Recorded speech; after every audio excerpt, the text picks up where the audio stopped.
This is the Brave New Coin Crypto Conversation, hosted by Andy Pickering. Hi everyone, Andy Pickering here. I'm your host and welcome to the Crypto Conversation, a Brave New Coin podcast where we talk to the people building the future in the Bitcoin, blockchain and cryptocurrency space.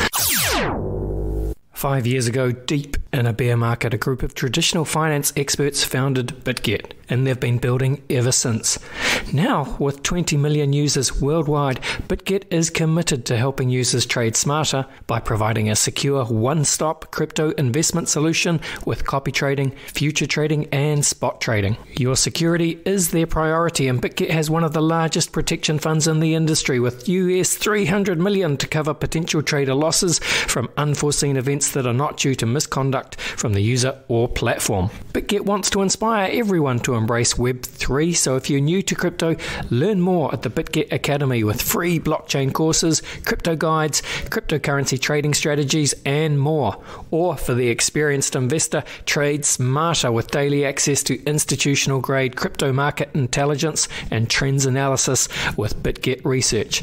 I've put links to BitGet Research and the BitGet Academy in the show notes, so get amongst it or simply go to bitget.com.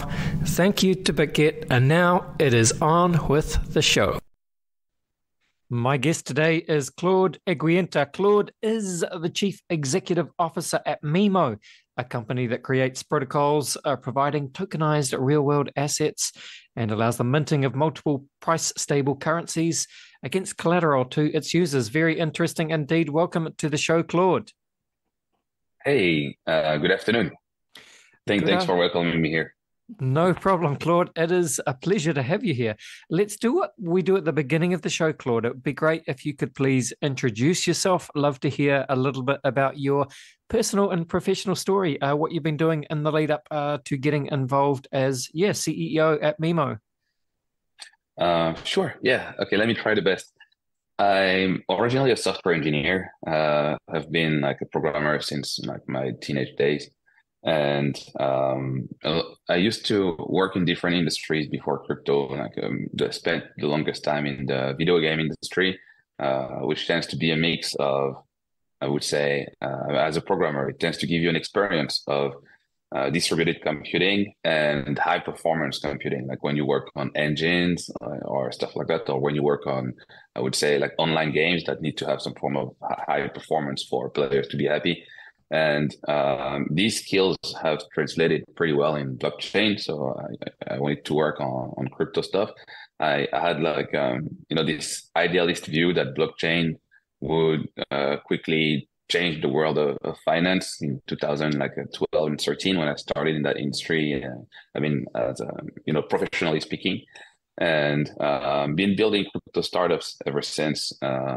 The last of which is Mimo, where we started with the idea of providing euro stablecoin, like a stablecoin for people in Europe, because again, like we would see that all of our European friends and users were somewhat stuck with the dollar. And there was a moment where the dollar has, really underperformed against the euro. So every user who had to pay their bills and whatever payment they have in their real life in Europe and had to hold stable coins because of the market where it wasn't just not feeling great. So we felt like maybe there should be a different stable coin, but at this moment, we could not really do anything, so decided to do anything with traditional model of stablecoin because interest rates were negative. So we decided to build, to build a stablecoin in a different way. We know there's a debate of whether it could be called a stablecoin at this point because it was not like a typical stablecoin like USDC. It was based on I would say like a self-minted stablecoin by users using a collateral that they deposit. And while this is again like what started Mimo, the idea was to just empower a whole category of users, so they would feel more comfortable with their crypto daily life.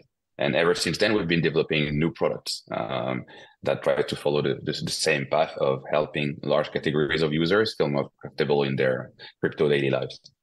Sure. Thank you, Claude. And we'll just before we dive more into Mimo, and just in the course of doing some reading in preparation for talking to you, I saw this really great quote, I think, that is by you. I think you said something like, crypto has been like COVID for money. So just can't help but ask, explain that a bit. What do you mean by crypto has been like COVID for money? Well, I remember saying that. I don't remember the context. Damn, it was probably in the podcast we had. It was probably flowing better in a different conversation. I'm so sorry. I don't remember exactly what was the context, but if I recall correctly, it was just probably probably because of I would say the tremendous change that crypto has brought. Essentially, COVID was a massive change that people did not plan, and it kind of changed the world like real quick. What crypto had done to money was again like enable a lot of different uses. Like it used to be like something people really didn't think about. Nobody had planned for crypto to come, and today it's like just like a whole industry that exists. Like you have like Ivy League grads that consider crypto like one of the best things to do after school and stuff like that. Like it is like little by little becoming legitimized, and it's just another very interesting way to think about money. It's a whole new a whole new. I would not say only on money. Like I would say like digital assets in general, like assets in general. But yeah, it might have been in this context. Like we were probably trying to picture the scale of the impact of crypto, and it was probably a post-COVID like a conversation, which is why like at this moment it probably felt like that. Yep, very well said. I like it. All right. Well, so coming back to Mimo, then the easy way to understand Mimo, I think, is you created these two protocols, right? So there's Kuma and Parallel. So maybe if we can talk about those. Do you want to talk about Kuma first, Claude? Sure. Yeah. So the Kuma Protocol. Before I talk about the Kuma Protocol, let me try to explain to you which problem we're trying to solve the whole Kuma ecosystem. Sure. And then I will dive into why we have a company and why we have a protocol. The Kuma ecosystem was born. The idea for the Kuma ecosystem was born in 2022 when the interest rates it became clear that the interest rates would keep rising. And we realized that in crypto, you had like pretty much no option between the high volatility of volatile native crypto assets like Bitcoin and Ethereum, and the 0% return of USDC. And if you wanted anything else, something that was stable and paid you had to go towards I would say staking solutions, and you would generally be paid by what is called governance tokens. That would essentially be I would say marketing plans and operations from different protocols to attract you towards them by giving you a little bit of ownership. And it would not be a return per se. It would just be a way to keep you around. And this return would obviously not be stable because it would be paid in volatile tokens. So, there was, in my opinion, such a problem that if you wanted to have some legitimate, like sustainable returns, you didn't have any option in anything stable. So when Jerome Powell in March said whoa, interest rates are going to go up, inflation is not under control.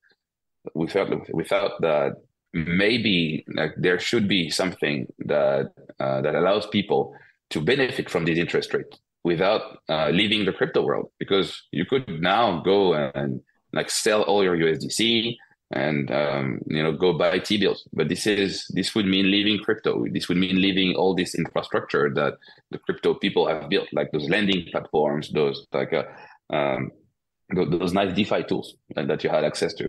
And we thought that this would not be great to keep people in crypto, because we tend to see things as the industry as a whole, and we see it as a positive when people stay in crypto.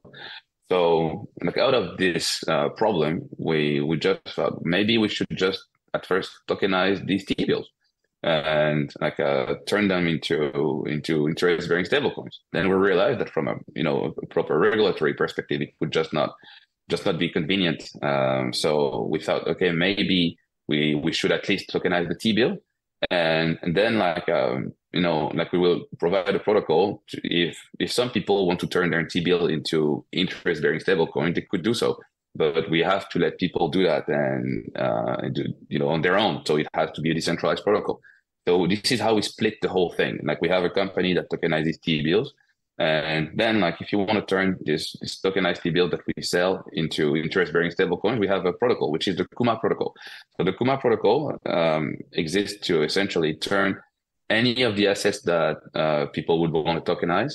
It doesn't even have to come from us, because we built this protocol based on our standards, but it's open, so people could just turn any other type of asset into interest-bearing stablecoins, and that's the whole point of the Kuma protocol. Again, like quickly we realized that T-bills were not the end all of tokenization, because first, the crypto market is not necessarily excited about this annual 5% return. People tend to be in crypto for a riskier type of asset class, but it's still a primitive that we thought makes sense to build. And now we're moving forward with tokenization of much more interesting thing, like a private credit or even like a Bitcoin mine recently, and even like hedge funds. It's because there's no reason why we should stop at T-bills. Like people want higher risk, higher volatility, but higher returns. This also exists in the traditional finance. You don't have to go to Bitcoin for that. And we believe that, if you want to provide a balanced portfolio, you could now go towards like having a mix of tradfi and crypto while actually staying in crypto. And this is kind of what the Kuma protocol is designed to provide. Yeah, thank you, Claude. Very well explained. And, as I guess, as you talked about, the future. In the future, we're likely to see the tokenization of a much wider array of real world assets, right? Everything from right up to real estate and right across from kind of safe assets through to much riskier assets. Do you think that's the case? I think we're gradually going higher up the risk curve. Again, like it is too much what the market is asking for. There was a strong expectation from people in the first wave of real world assets. First wave of, I would say, like tokenized T-bills, like that all came earlier this year in 2023. We had a strong belief, a collective belief, even without talking to each other, that there would be like a strong need for people to park their USDC or USDT into something that pays, because we could see like something that looked like essentially a giant gift to Circle and Tether in the form of just not letting your assets work for you, but letting them work for them. So we thought there would be this, but turns out like it didn't really happen the way we all expected. The growth in the tokenized treasury bills and money market fund has somewhat plateaued. It's not like it's how to explain it. It's not like nobody's having any asset under management. But if you look at the type of margin that companies are taking and the volumes that you have, it's absolutely clear that nobody can pay lunch in this industry at the moment. Like it's really low.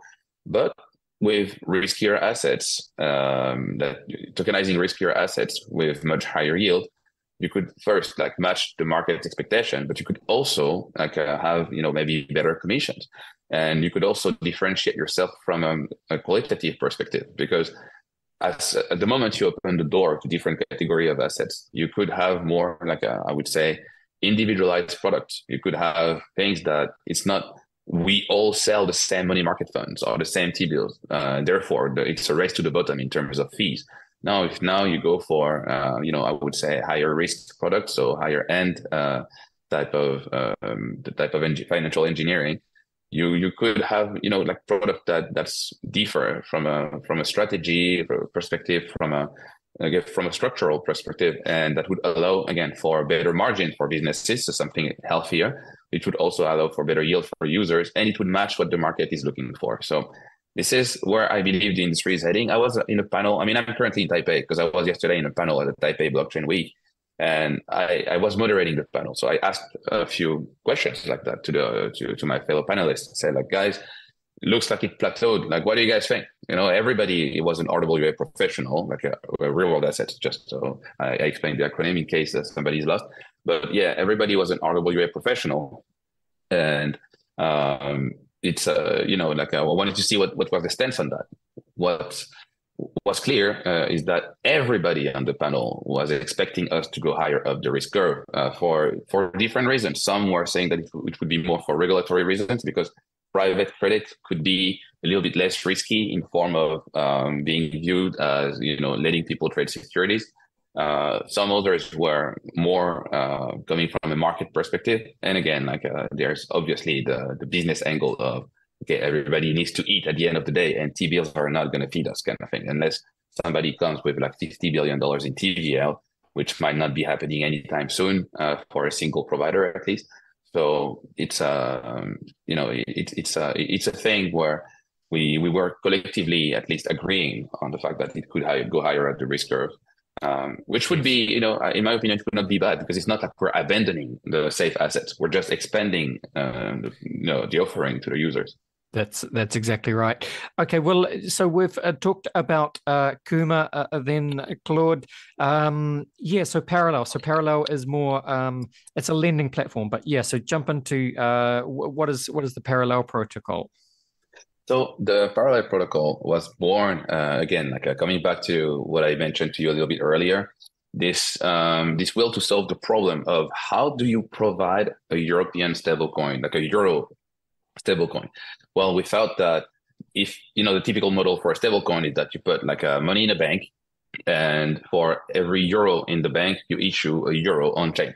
But back then, if you did this, you would have a cost because interest rates were negative. It's the opposite as now, but like negative interest rates works in such a way that the bank charges you to store money, which is a very bad thing for a stablecoin because you're like, well, then like issuing the stablecoin has a cost for us. And at that moment, we didn't really know what the monetary policy would change to, but we couldn't really afford starting a business that would be immediately like costly from day one. So we looked into how we could do, and we saw that the MakerDAO model of essentially letting people come with volatile assets or come from actually with any asset that you have the ability to get a price for.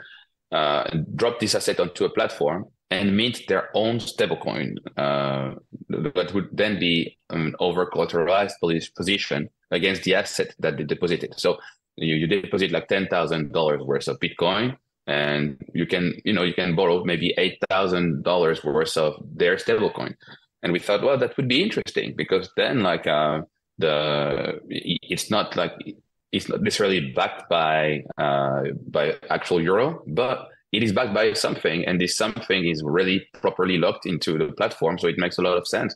And we could apply this model to euro, and this is exactly what we've done and called it the Parallel protocol.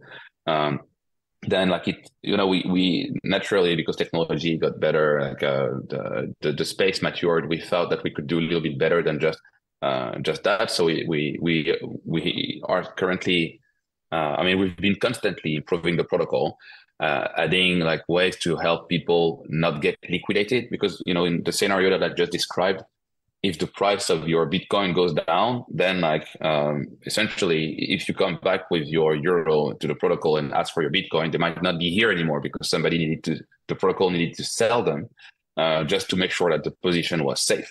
Because the whole concept of those platforms is that the stablecoin must always stay afloat and always be backed by something. So when the backing price goes down, you need to sell it. It's the same thing as using your house as collateral when you want to borrow money.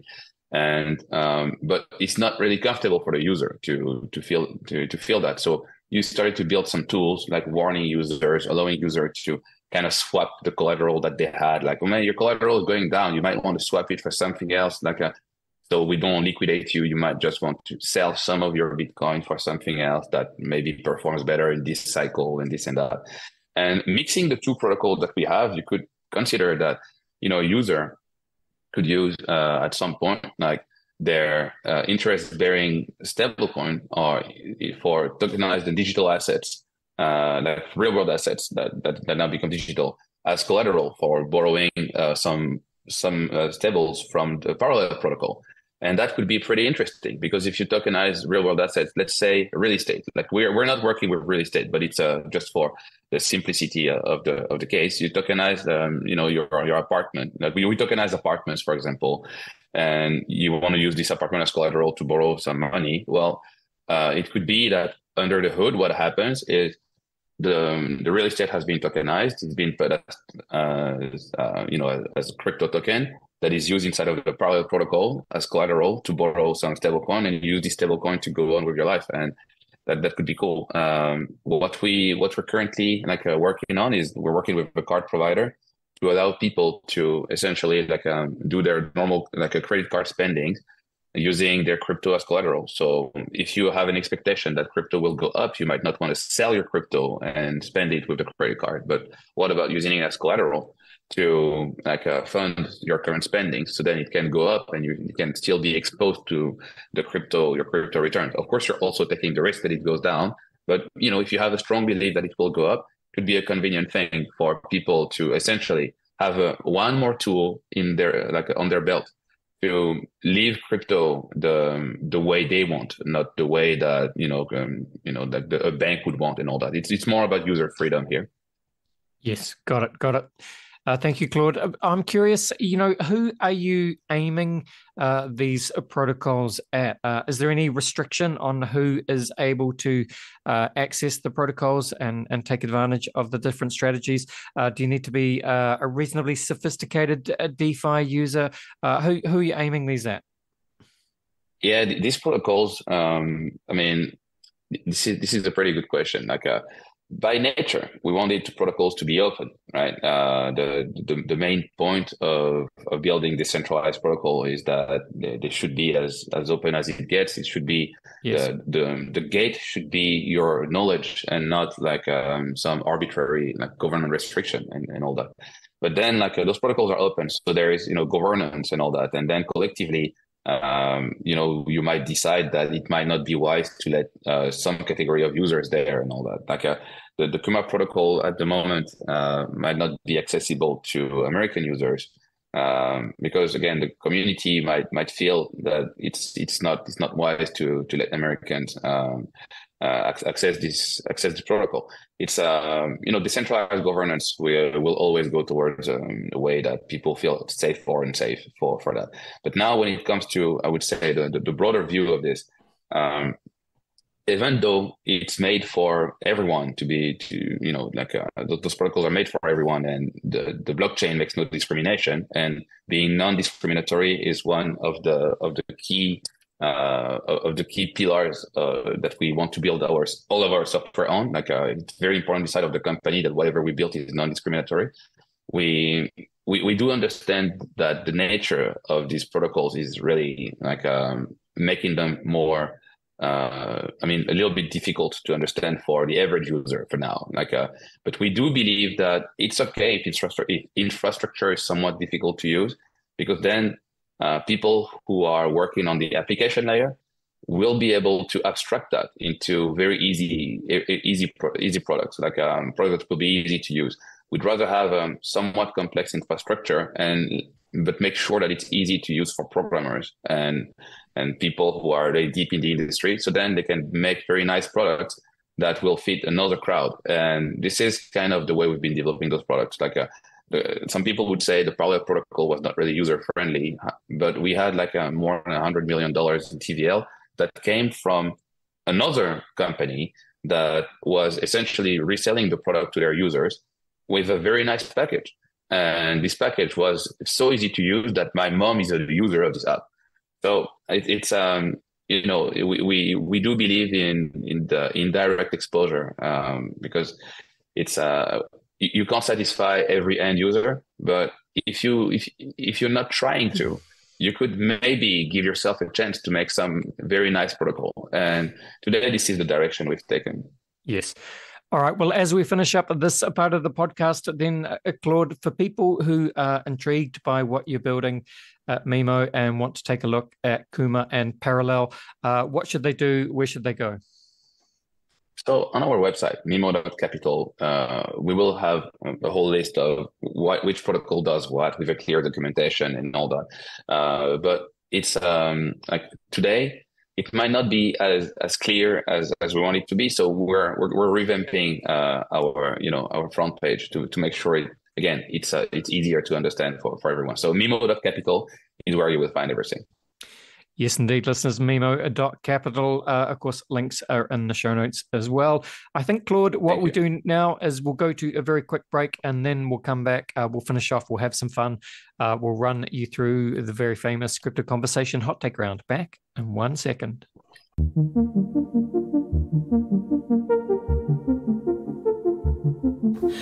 Oh, this is a full-time job. Crypto markets really are 24/7.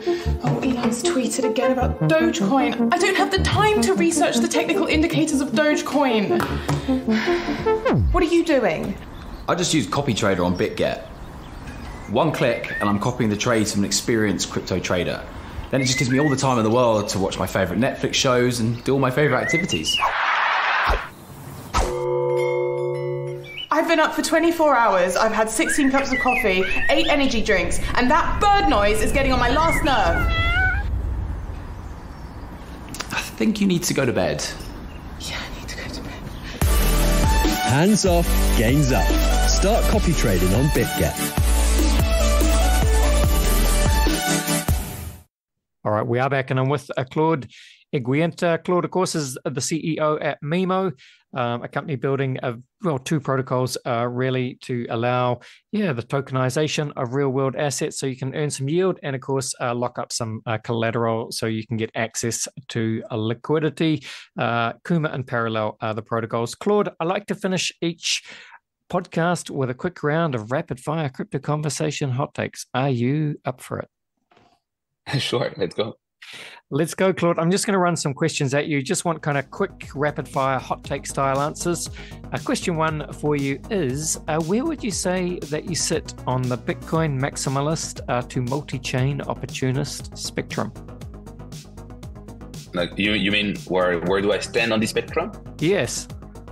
Well, clearly somewhere in the middle. I mean, I see no reason to limit myself.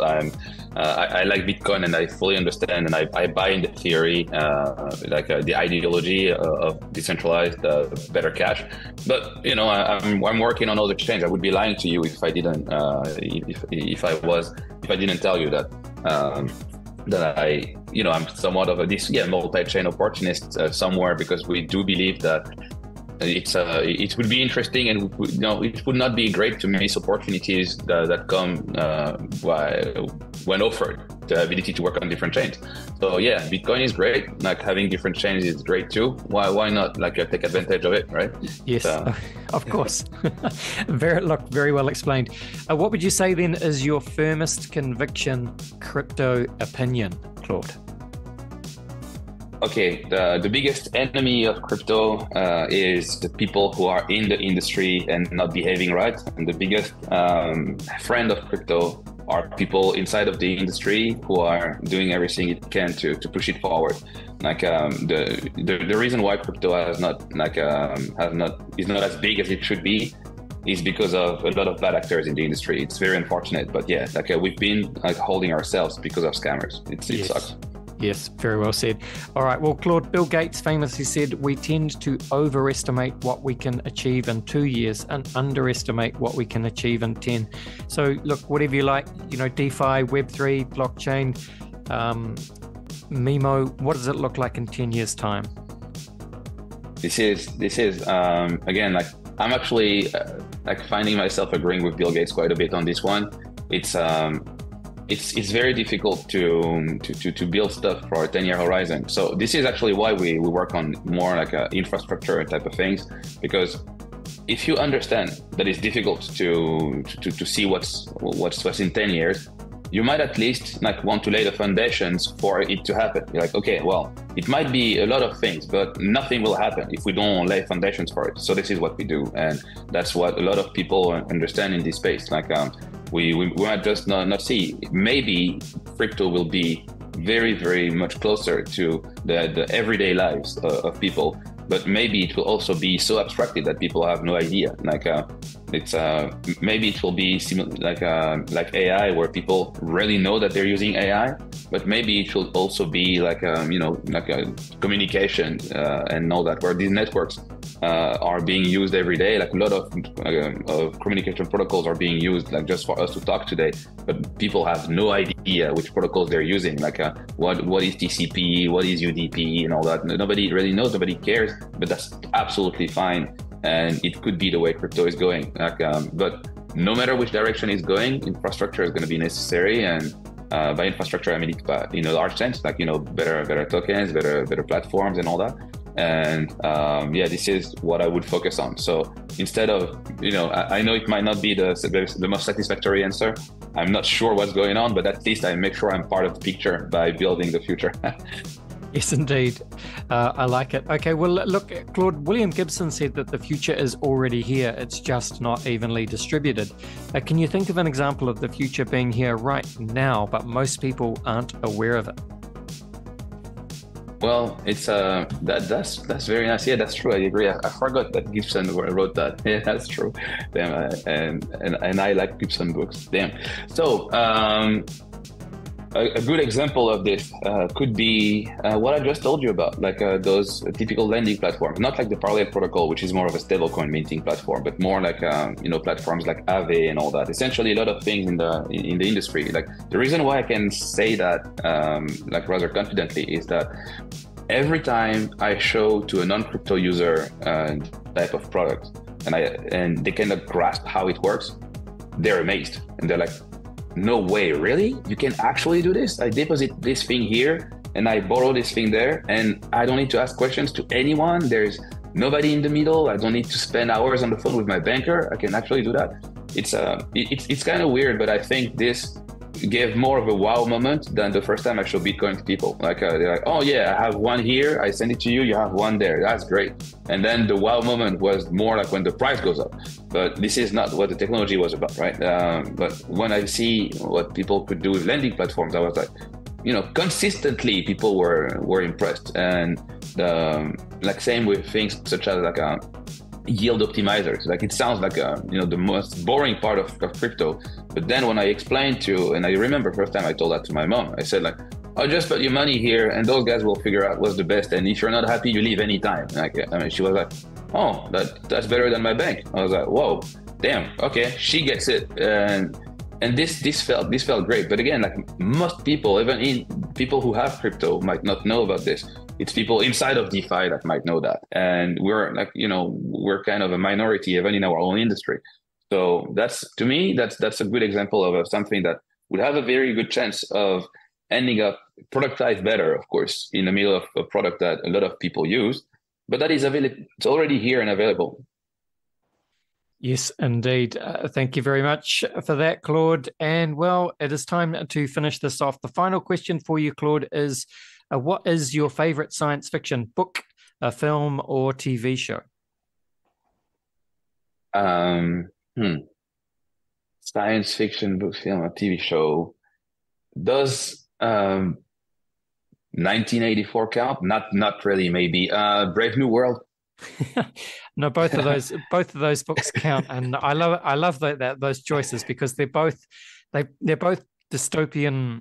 They're both dystopian science fiction books about dystopian science fiction futures, but they come at it from two different angles. Like 19. Yeah, exactly. Yeah. Like essentially controlled by what you love or controlled by what you fear, kind of thing. It's yes. I love those two, and it's again like 1984 is very scary, but Brave New World feels amazing until you reach until you keep reading and you're like, damn, that's even scarier. Amusing ourselves to death, which kind of feels like very close to the world today. Exactly. Yeah. Soma everywhere, right? Yeah. Yeah. Hey, look, this has been a lot of fun. Thank you so much for coming and spending some time with us today, Claude. It's been fantastic to talk to you and learn all about Mimo. Again, just to finish off, look, please shout out your Twitter profiles, Mimo Twitter profiles, the websites, all that good stuff again. Yeah, so Mimo Capital, our website has all the links, and because we have multiple protocol, we have like a parallel money for the parallel protocol, the Kuma Protocol for the Kuma Protocol, and my personal profile is Claudio, Klodio. I'm not the most active person on Twitter. I know it's more of a thing. I tend to be more active on chat platforms, but yeah, on Twitter I'm Klodio, and but the best way to learn about what we're doing would be more to follow our protocols, because we have great teams that spend a lot of time on that, and I spend time improving the software more than talking about it. It's especially in bear market. I find it more valuable. It might change when the market flips on the other direction, and maybe I will take a more vocal approach. But right now, still have too much work behind, like inside of the kitchen to spend it outside to talk about it all day on Twitter. So yes, this is the best way to hear about us might be on Twitter of the company, not on mine. But I'm still here, Klodio. Thank you so much. Got it. Thank you so much, Claude. All the best, and bye for now. Thanks. All right, there you go. That was Claude from Mimo. Claude was cool. That was fun. And yeah, 1984 and Brave New World. Yeah, great choices there. Two classic works of sci-fi dystopian literature. Of course, Brave New Coin is actually named after Brave New World. So yeah, I'm sure everyone is aware of that. Yeah, we reached the end of another show. Man, it is coming up fast to Christmas, coming up fast to, summer holiday season down in the Southern Hemisphere where I live. So looking forward to that. But thanks for listening, team. Do make sure you're subscribed to the Crypto Conversation in whatever podcast app you are using. But that is it for today. Thank you for listening. This was the Crypto Conversation for Brave New Coin.